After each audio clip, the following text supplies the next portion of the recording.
Lent days అనే topic గురించి విందాము. ఈ లెంట్ డేస్ అనేటివి యాక్చువల్గా పేగన్ హాలిడేస్. పేగన్ అంటే అన్యమతత్వము లేకుంటే అన్యమత ఆచారాలు లేక విగ్రహారాధనకు సంబంధించినది. అయితే ఈ లెంట్ డేస్ అనేవి అన్ని చర్చెస్ పాటించరు, కానీ కొన్ని చర్చెస్, కేథలిక్ చర్చెస్ మరియు కొన్ని ప్రొటెస్టెంట్ చర్చెస్ మాత్రము పాటిస్తున్నాయి. అయితే ప్రకటన గ్రంథం 3:1 చెప్పబడినట్టు, సార్దిస్లో ఉన్న సంఘం దూతకు ఇలాగ వ్రాయము, 7 నక్షత్రములను దేవుని 7 ఆత్మలను గలవాడు చెప్పు సంగతులు ఏమనగా, నీ క్రియల్ని నెరుగుదును. ఏమనగా, జీవించుచున్నావు అన్న పేరు మాత్రం ఉన్నది, కానీ నీవు మృతుడవే. ఈ లెంట్ ప్రాక్టీస్ చేసే చర్చెస్ అన్నీ కూడా ఈ సంఘం కిందికే వస్తున్నాయని ప్రభువు ఎంతో స్పష్టంగా చెప్తున్నాడు. చూడండి, లెంట్ డేసే కాదు, ఈవెన్ ఈస్టర్ కూడా పేగన్ హాలిడే. అయితే ఈస్టర్ కానీ లెంట్ డేస్ కానీ వసంత ఋతువుకు సంబంధించి కొన్ని తెగల ఆచారమే ఈస్టర్గా లేకుంటే లెంట్ డేస్గా మారి మన చర్చెస్లోకి పాము వల్ల ఎంతో నెమ్మదిగా ప్రవేశించింది. ఇది తెలిసి చేసినా తెలియక చేసిన పాపమే. ఇశ్రాయేల్లో ప్రభువు ఒక ఖండితమైన ఆజ్ఞను ఇచ్చాడు. ఏమిటంటే, కనాను దేశం కానీ ఆ చుట్టుపక్కల ఉన్న దేశాల యొక్క ఆచారాలు మీరు ఎంత మాత్రము ఆచరించకూడదు. మీ కుమారులను వారికి ఇవ్వకూడదు, వారి కుమార్తెలను మీ కొరకు తీసుకోకూడదు. ఎందుకంటే దీని ద్వారా వాళ్ళ ఆచారాలు, వాళ్ళ విగ్రహారాధన ఇశ్రాయేల్లోకి వస్తుందని ప్రభు ఎంతో ఖండితంగా ఆజ్ఞాపించడము జరిగింది.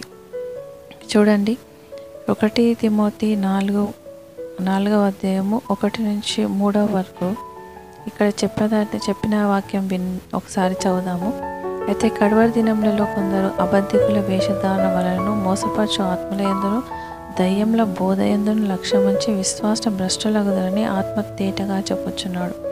ఆ బోధకులు వాత వేయబడిన మనసాక్షి గలవారై వివాహం నిషేధించుచు సత్య విషయమై అనుభవ జ్ఞానం గల విశ్వాసులు కృతజ్ఞతాస్తులు చెల్లించి పుచ్చుకొని నిమిత్తం దేవుడు సృష్టించిన ఆహార వస్తువులు కొన్నిటిని తినుట మానవాలని చెప్పుచుందురు.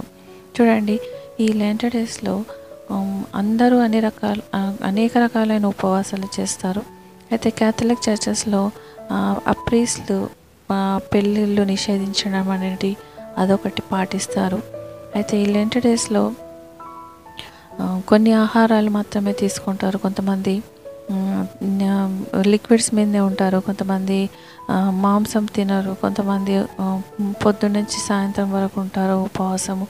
ఇలా రకరకాలుగా ఎవరికి తోచినట్లు వాళ్ళు ఉంటున్నారు. చూడండి, ఇక్కడ సత్య విషయమే అనుభవ జ్ఞానం గల విశ్వాసులు కృతజ్ఞతాస్తులు చెల్లించి పుచ్చుకొని నిమిత్తం దేవుడు సృజించిన ఆహార వస్తువులు కొన్నిటిని తినుట మానవలనని చెప్పుచున్నారు. కొన్నిటిని తినొద్దు అని అంటున్నారు. కానీ బైబిల్లో ఎక్కడ చూసినా కూడా మనకు ఎస్తేరు గ్రంథంలో కానీ, దానియేలు గ్రంథంలో కానీ, ఇంకా ప్రభువు 40 రోజులు చేసిన ఉపవాసంలో కానీ డ్రై ఫాస్టే చెప్పబడింది. డ్రై ఫాస్ట్ అంటే అన్నపానములు తీసుకోకుండా చేసేదాన్నే డ్రై ఫాస్ట్ ఉపవాసం అంటారు.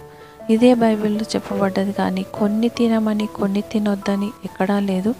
ఈ పొద్దున 6 గంటల నుంచి సాయంత్రం 6 గంటల వరకు చేసేది ఇది అన్యులు చేసే ఆచారము. ఇది కూడా మనకు సంబంధించినది కాదు. మన దగ్గర ఎస్తేరు 3 రోజులు ప్రార్థన చేసింది. 3 రోజులు అన్నపానంలో తీసుకోకుండా యూదులు ప్రార్థన చేశారు. ప్రభువు 40 రోజులు ప్రార్థన చేశారు. అవి అన్నీ కూడా అన్నపానములు లేవు, అంటే డ్రై ఫాస్ట్. యోవేలు గ్రంథంలో కూడా డ్రై ఫాస్ట్. ఇంకా జంతువులు కూడా ఆహారం తీసుకోకుండా నీళ్లు తాగకుండా ఫాస్టింగ్ చేసినట్టు చూస్తున్నాము. అది నిజమైన ఫాస్టింగ్. అలాంటి ఫాస్టింగ్ని ప్రభు ఇష్టపడతాడు. కానీ ఇది చేసి తెలియకుండా సగము చేయడం ద్వారా మనము అన్యుల ఆచారాలను అభ్యసిస్తున్నామని, అన్యుల విగ్రహాలను మనము పూజిస్తున్నామని తెలుసుకోవాల్సి ఉంటుంది. చూడండి, తరతరాలుగా వస్తుంది కాబట్టి పాటిస్తున్నాము అంటారు, కానీ దీని వెనుక ఉన్న సతాను హస్తాన్ని మనము తెలుసుకోవాల్సి ఉంది.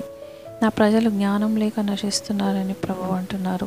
ఇదివరకు చూసి చూడనట్టు నడుచుకున్న అంతటా అందరూ మారు మనసు పొందాలని ప్రభు చిత్తమైనది. ఈ అంత్యకాలంలో ఇంతవరకు జరిగినది ఒక ఎత్తు, ఈ లెంట్ డే ఈ లాస్ట్ డేస్లో జరిగేది ఒక ఎత్తుగా ఉంటుంది. కాబట్టి మన సంఘ వధువు తను తాను సిద్ధపరచుకోవాలి. ప్రతి మడత మచ్చ కలంకాన్ని సంఘ వధువు తను శుభ్రం చేసుకొని ప్రభు రాకడకు సిద్ధపడాల్సి ఉన్నది. చూడండి, ఎంతో జ్ఞానం ఉన్న క్రిస్టియన్స్ వీటిని గురించి మనకెందుకులే అని అనుకుంటారు. ఇది ఎందుకు జరుగుతుందంటే సాతాను వారికి నిద్ర మనస్సు కలగజేయడం ద్వారా సాతాను కుయుక్తులు చర్చెస్లో కొనసాగుతున్నాయి. ప్రొటెస్టెంట్స్లో కూడా కొంతమంది వాళ్ళ చర్చెస్లో చేయకుండా వీళ్ళు ఏం చేస్తారంటే ఇళ్ళల్లో చేస్తుంటారు. ఎవరికి తెలియకుండా ఇళ్ళల్లో ఉపవాసం ఉంటుంటారు. ఇది కూడా ప్రభు దృష్టిలో తప్పే. ప్రభు చేయమన్నవి చేయకుండా ప్రభు చేయవద్దన్నవి చేయడం ఎంతవరకు కరెక్ట్ చెప్పండి. ఇది చేయడం ద్వారా సాతానును ఆరాధిస్తున్నామని మనం తెలుసుకోవాలి. ఈ ఉపవాసము మనకు మేలు చేయకపోగా మరింతగానో ప్రభు ఉగ్రతను మన మీదకి తీసుకొస్తుంది. చూడండి, ఇలాంటి ఉపవాసం ద్వారా మనము ప్రభు ఉగ్రతకు పాల్పొందాల్సిన అవకాశం కలగవచ్చు. కాబట్టి మనం ఎందుకు చేస్తున్నాము, ఎందుకు చేయట్లేదు అని మనం తెలుసుకోవాల్సి ఉన్నది. దీని గురించి మీకు కావాలంటే గూగుల్లో మీరు వెతికినప్పుడు మీకు ఇంకా చాలా ఇన్ఫర్మేషన్ అందుతుంది. నేను అవన్నీ దీంట్లో చెప్పడానికి నాకు సమయం సరిపోదు కాబట్టి నేను కొన్ని మాత్రమే చెప్పగలుగుతున్నాను. ఇంకొకటి, ప్రభు సిలువ వేయబడేటప్పుడు స్త్రీలు ఏడుస్తున్నప్పుడు ప్రభు ఒక మాట అన్నాడు. చూడండి, నా కోసం ఏడవద్దు కానీ మీ నిమిత్తం మీ పిల్లల నిమిత్తం ఏడవండి అని వాళ్ళ రక్షణ కోసం, మన పిల్లల రక్షణ కోసం ఏడ్చి ప్రలాపించమని, నరకం నుంచి తప్పింపబడాలని రోదన చేయమని చెప్తున్నాడు. ప్రభు కోసము దుఃఖపడడం అంటే 40 రోజులు దుఃఖపడడం అది కాదు కావాల్సింది. ప్రభు అది చెప్పలేదు. ప్రభువు ఏం చెప్పాడంటే, నాలాగా మీరు కూడా మీ వారి కోసం, మీ కుటుంబ సభ్యుల కోసం, మీ చర్చెస్ కోసం, మీ దేశం కోసం, యోవేలు గ్రంథంలో దేశం కోసం, ఎస్తేరు వలె దేశం కోసం, దానియేలు రిపెంటెన్స్ ప్రేయర్ చేసుకున్నాడు. రిపెంటెన్స్ అంటే పశ్చాత్తాప ప్రార్థన. అలాంటి ప్రార్థనలు చేయమని ప్రభు చెప్పినాడు. మీ నిమిత్తం మీ పిల్లల నిమిత్తము ఏడువుడి అని ఉంది, అక్కడ రోదన చేయండి అని ఉంది. అనేకులు రక్షణాలేక నశించిపోతున్నారు.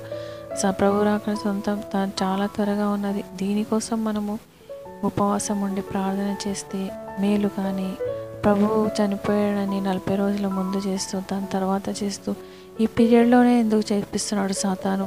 అది కూడా మనం ఆలోచించాలా. ఇది యాక్చువల్గా వసంత ఋతువుకు సంబంధించిన ఈ కొన్ని తెగలు చేసే ఈ ఆరాధన, ఇది చాలా భయంకరమైన ఆరాధన. ఈ ఆరాధన గురించి మీరు ఇంకా లోతుగా తెలుసుకుంటే మీరు ఎన్నడూ లెంట్ డేస్ని కానీ ఈవెన్ ఈస్టర్ని కూడా చేయడానికి ఇష్టపడరు. సో ఇవన్నీ కూడా మనము పేగన్ హాలిడేస్ అని, ఈవెన్ క్రిస్మస్, న్యూ ఇయర్ కూడా పేగన్ హాలిడేనే. క్రిస్మస్ క్రైస్తవులు జరుపుకోవడానికి వీలు లేదు, న్యూ ఇయర్ క్రైస్తవులు జరుపుకోవడానికి వీలు లేదు. ఇవన్నీ క్యాథలిక్ చర్చెస్ ద్వారా మన చర్చెస్లో కూడా రావడం జరిగింది. వీటిని మనం ఎంత దూరం ఉంటే అంత మంచిది. కాబట్టి ఇంతవరకు తెలియక చేసిన దానికి గురించి ప్రభువుని యొక్క క్షమాపణ వేడుకుందాము. మనమందరం తప్పిపోయినా మన గుర్తెరిగి పశ్చాత్తాపడదాం మరియు ప్రభు చిత్తం మెరిగి ప్రవర్తింప నేర్పమని వేడుకుందాము. పరిశుద్ధాత్మ సహాయంతో లోతైన మర్మాలు గ్రహించినట్లు సాతాను ఎక్కడైతే మనల్ని మోసం చేస్తున్నాడో, ఎక్కడైతే మనల్ని తెలియకుండా ఈ వాక్యాన్ని మనకు అర్థం కాకుండా వాటిని మూసిపెట్టి మనల్ని మిస్గైడ్ చేస్తున్నాడో, మనల్ని సాతాను నరకం వైపు నడిపిస్తున్నాడో, ఈ అన్యమత ఆచారాలను ఆచరించేటట్టు, విగ్రహారాధన చేయనట్టు, మనల్ని తెలియకుండానే మనకు తెలియకుండానే ఆదాము అవ్వను పాము మోసగించినట్లు మనల్ని సాతాను మోసగించుండగా, మన చర్చెస్లో కూడా ఇది వచ్చి ఉండగా, అరే వాళ్ళు చేస్తున్నారు కదా అని మనం చేయడం, ఇలాంటి తప్పులన్నీ చేయకుండా ప్రభు చిత్తం ఏంటో తెలిసి నడుచుకుంటకు, పరిశుద్ధాత్మ మీద ఎక్కువగా ఆధారపడటకు, పరిశుద్ధాత్మ సహాయం పొంది ప్రభు కొరకు నిలబడటకు, మీరు పరిశుద్ధాత్మను ఎక్కువగా సహాయం అడుగుటకు దేవుడి కృపను గ్రహించునుగాక. ప్రార్థించుకుందాం. పరిశుద్ధమైన దేవ, పరిశుద్ధాత్మ దేవానికి స్తుతి వందనాలు ప్రభువా. నాయన అనేక విషయాలు మేము తప్పిపోచున్నాం తండ్రి. మాకు తెలియని విషయాలు, తెలిసిన విషయాలు కూడా తండ్రి మేము అనేకమైన తండ్రి ప్రభువా తండ్రి తప్పిపోచున్నాం. నాయన మమ్మల్ని క్షమించండి నాయన ప్రభువా. నాయన ప్రభువా, తెలిసి తెలియక చేసిన ప్రతి తప్పు దోషం మీ రక్తంలో కడిగి పవిత్రపరచండి నాయన ప్రభువా. నాయన మేము ఇటువంటి తప్పులు ఇంకా ముందుకు చేయకుండానట్లు కృపను గ్రహించండి. ఇలా చేస్తున్న అనేకుల కోసం మేము ప్రార్థిస్తున్నాం తండ్రి. వారి పక్షాన మేము పశ్చాత్తాపడుచున్నాం నాయన. మా ప్రభు మా తప్పులను వాళ్ళ తప్పులను కూడా నాయన మీ రక్తంతో కడిగి పవిత్రపరచండి దేవా. నాయన నీ రెండవ రాకడకు మమ్మల్ని సిద్ధపరచండి ప్రభువా తండ్రి. నాయన యేసయ్య నాయన ప్రభువా నాయన ఈ నామకార్థ క్రైస్తవ జీవితం నుంచి విడిపించండి. లోతైన ఆత్మీయ అనుభవం నడిపించండి ప్రభువా. ఏది ముఖ్యమో ఏది అవసరమైందో దాన్ని ప్రభువా మేము గుర్తెరిగి ప్రభువా తండ్రి నీ చిత్తం మేరకు ప్రవర్తించడం మాకు సహాయం దయచేయమని ప్రభువా నాయన నీ కృపను అనుగ్రహించమని యేసుక్రీస్తు పేరిట మీకు ఎంత వేడుకొంచున్నాం తండ్రి. ఆమేన్. ప్రభు కృప మీకు తోడేండుగా.